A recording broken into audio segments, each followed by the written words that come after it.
Southwest Florida, you were waking up to some of the coolest temperatures this season. It is cold out there, and NBC2 is in full force this morning. And Clay, we're definitely bundled up. Absolutely. We have team coverage for you tracking this chill this morning, and we are using our First Alert Storm Tracker. Also, our NBC2 cameras are out there in all directions, and we have a weather station on board. We are going to see a period of time this evening and tonight where winds are going to get up above 100 miles per hour. Breaking new developments and the dangerous fire that ripped through a Fort Myers Beach home, destroying it. We are live with extensive coverage about what we've learned overnight. You probably saw the push alert on your phone about officials recovering a body from the woods. This is a story we first brought to you at 4:30. Now, early this morning, you hate to hear this, an agent reportedly shot in Chicago, Stacey. Right, Clay. Rachel, this is breaking by the moment. I want to get right to the live pictures, of course. And locally, an officer at Lee Memorial in critical condition. Just ahead at 6:30, team coverage on the investigation and what neighbors are saying about the first responder. If you live in this red square seen on the map, you should not be in your home this morning. There is a shelter set up at Golden Gate Community Center where families will wake up anxious to find out the conditions of their homes. And that's where NBC2's Gabrielle Shirley is now. The rain is coming down in Southwest Florida. In fact, Jason Dunning, our First Alert meteorologist, is out right now with our NBC2 storm tracker. We just got confirmed that one lane now open, heading southeast on US 41. My producer Elise is telling me that in my ear, so it should start to clear up a little bit more. Missing child now the center of a murder case. She was a child that had her whole life in front of her. A family seeking death, vengeance for their daughter. Eyes on the president addressing gun supporters while protesters prepare to rally. Two top honors for Cape Coral's fleet. What the ranking means for you. Caught on camera by a changing light. I don't think that they're a good idea because they seem like a money-making scheme. The court making you pay up. We are starting off with some rain this morning on the NBC2 First Alert Live Doppler radar from Cape Coral and heading over toward the Caloosahatchee in Fort Myers. I'll track how much longer the rain will stick around this morning, coming up in your First Alert forecast on the 2s. I don't want to see another funeral for a police officer killed in the line of duty. An officer clinging to life. FMPD with the suspect down. The officer is already out for the hospital with PD. I was hearing this pop, pop, pop. A shooting, putting one of their own down. I've seen this person. He's a very good person. Another robbery at a gas station, this time sending more than bullets through the walls. These guys were shooting at the officer was shooting right back at them. Reaction from a man who says he saw the reason why a Fort Myers police officer is not at work this morning. Instead, he is recovering right now at Lee Memorial. This is the face of Adam Jobbers Miller. He is 29 years old, and he is in critical condition at the hospital. He was shot Saturday night, and that is our top story this morning. We're also keeping tabs on how victims of mass shootings in Toronto are doing this morning. Right now, we know one victim is dead after a man shot 14 people, including a young girl. The shooter is dead this morning. Now Toronto police are looking for anyone who may have seen anything when the incident went down around 10 o'clock last night. But first, we have rain on the radar. Let's send it over to First Alert meteorologist Jason Dunning. That's where we start, and we see what neighborhoods are seeing it right now. Good morning, Jason. Yeah, good morning to you. Right now, Cape Coral up through Charlotte County and eventually Fort Myers and closer to the Caloosahatchee here as we head through the next few minutes. So here's the bigger picture. You can see a really heavy area of rain moving into the West Cape right now, close to Matlacha and Pine Island Road, and also some really heavy rain, too, a little bit farther north. But here's the view over Cape Coral.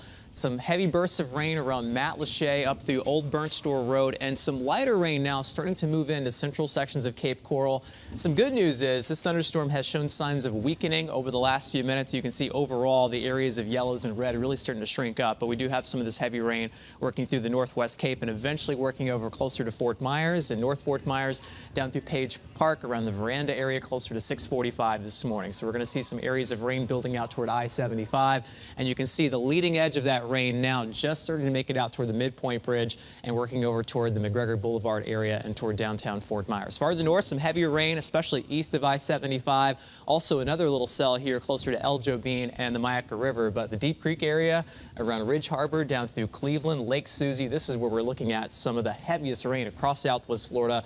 No lightning with this, but just some torrential rain moving out toward Peace River shores.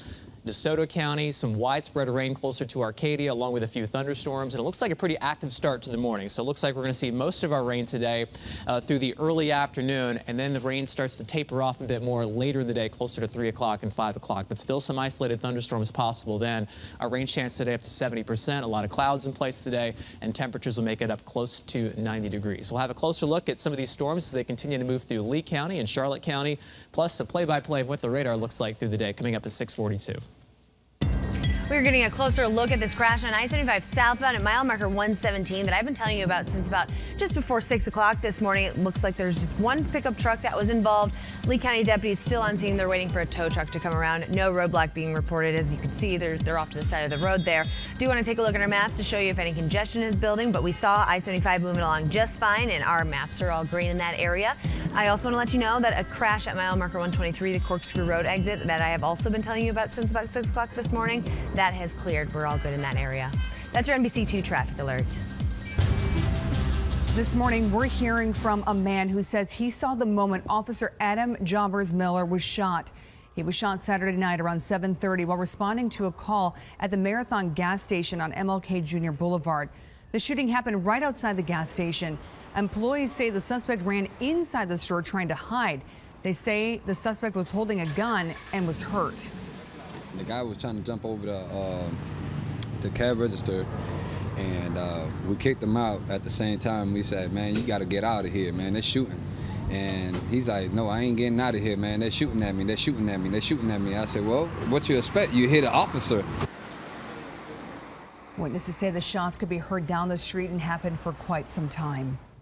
6:33, we want to turn it over to NBC2's Jesse Pagan, who is live outside of the Fort Myers Police Department. We're working to get to the bottom of this investigation. Jesse, what do we know from there? Clay, this morning we have confirmed with Police Chief Derek Diggs that he tells us that the Florida Department of Law Investigation has been involved in this situation from the start. And of course, a police department spokesperson tells us that the shooter is in custody. Now, this morning, Officer Adam Jobbers Miller is in the hospital right now because of this scene that unfolded Saturday night at the Marathon gas station on Martin Luther King Jr. Boulevard. You can see everything that happened in the video we're showing you. Officer Jobbers Miller was on duty Saturday night when he showed up to the gas station. Someone there shot him. Fellow officers rushed to help and took Officer Miller to the hospital. That's when the shooter ran inside, and witnesses say they were inside with him, seeing everything unfold. He's holding the gun and he's looking and he's ducking, and I said, buddy, are you okay? I said, what's going on? I said, hey, what's happening? Yeah, he says, I'm shot. You feared for your life at this point? Yes, ma'am, I do. I fear for my life, big time. Of course, my colleague Julianne Dell is at Lee Memorial Hospital. She tells us, of course, as of this morning, Officer Jobbers Miller is still in critical but stable condition, recovering from that life-saving surgery. We do expect some kind of update sometime later today from the police department on where the investigation is going. As we continue to confirm more facts on this entire situation, count on NBC2 to bring them to you. We're live in downtown Fort Myers this morning. I'm Jesse Pagan, NBC2. Man, we want to know more about this officer, and we've been talking to people. We're able to get in contact with a neighbor who had positive things to say about Officer Adam Jobbers Miller. I've seen this person. He's a very good person because I've been in law enforcement for years also, and he's just a fine person. Officer Jobbers Miller, we know, joined the Fort Myers Police Department in September 2015. He was the only officer injured in the shooting. Our other top story this morning is one that is leaving a young girl fighting for her life. This is due to a mass shooting in Toronto. Local authorities say that the child is around 8 years old and another woman died. As Andrew Spencer reports, investigators are trying to determine what exactly happened. A gunman opened fire just after 10 p.m. Sunday night outside a row of restaurants in Toronto's Greektown neighborhood. I was working inside and I heard about 16 to 20 gunshots, and then just people screaming and scattering. I heard at least 20 shots, right, in intervals. You know, clip being spent, reloading, clip being spent, reloading, clip being spent. That's what I heard. We were having beers inside, so we just heard everything. So everyone was running back to the bar. Saw people injured. That wasn't fun. It wasn't fun at all. Toronto police say more than a dozen people were shot. When officers arrived, there was an exchange of gunfire. The apparent gunman is dead. Other than the shooter, we have a young lady that is deceased right now, and we have a young girl, I believe 8 or 9 years old, that is in critical state at this point in time. Police loaded witnesses onto buses to take them to local precincts to be interviewed. Officials stressed they were still trying to learn as much as they could about the shooter. Because it's early, we don't have a lot of what has caused the motivation of this, and we are actively investigating that right now. I don't know why he did what he did. He won't be able to tell us because he is deceased. Police say the shooter used a handgun. Overnight, they were still trying to sort out the details of what exactly had happened. I'm Andrew Spencer reporting. Coming up on the Today Show, a deeper look into the investigation and how police in Toronto hope to gather more clues and by using cell phone video. And our own local coverage of the shooting that sent an officer to the hospital continues throughout the morning. We're going to have updates throughout the Today Show on air and online.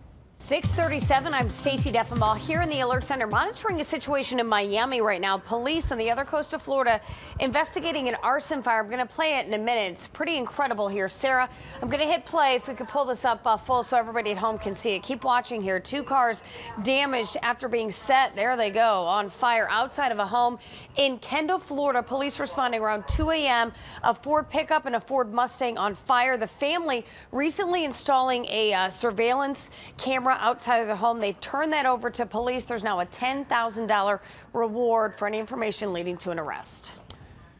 6:38, President Donald Trump getting a lot of attention for a late night tweet overnight. Launched a furious all capital letters tweet at Iran, threatening Iran. And take a look. The tweet posted Sunday night reads to Iranian President Rouhani, quote, "Never ever threaten the United States again or you will suffer consequence the likes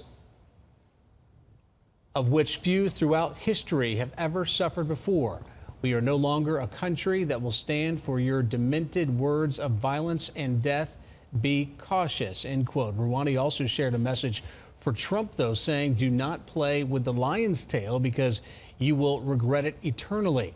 The tweet came shortly after Secretary Mike Pompeo delivered a speech on Iran's leaders, accusing leaders of using the country's money to fund terrorism at the expense of its citizens. 6:39, breaking news continues this morning. Officer Adam Jobbers Miller fighting for his life right now in Lee Memorial Hospital, shot by a suspect. And our team coverage of this horrific weekend incident continues as we push to learn what led up to the shooting. And I'm tracking rain this morning and actually a thunderstorm moving over far western parts of Cape Coral from Matlacha up through Burnt Store Road and down through Veterans Parkway around Surfside Boulevard. I'll show you the motion of this storm and also we'll track rain chances here through the day using our Futurecast model ahead and your first alert forecast on the 2s.